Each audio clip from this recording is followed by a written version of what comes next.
velmi rychle běhat.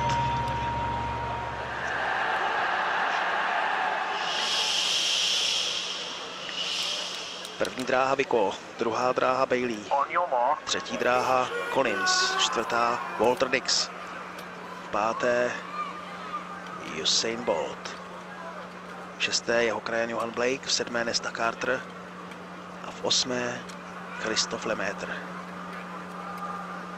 Známe osoby a obsazení.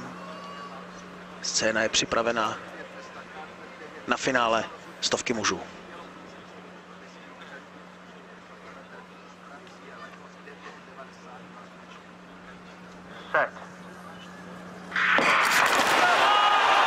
Usain Bolt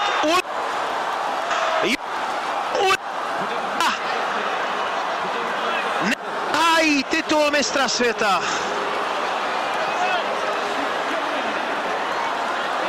Něco nečekaného se stává skutkem. Tak jenom to tak zahučelo na stadionu v Tegu.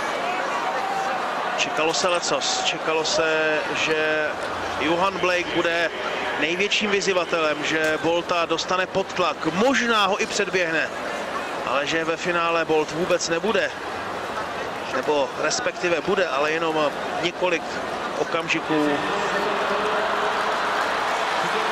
Tak tohle nečekal nikdo.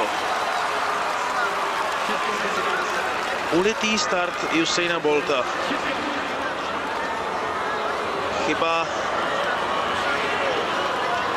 která se mu od roku 2008 nestala.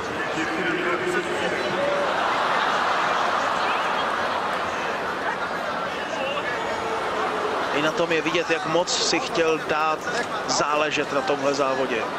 Jak moc toužil potom, aby obhájil titul. Ale to se mu nepodaří.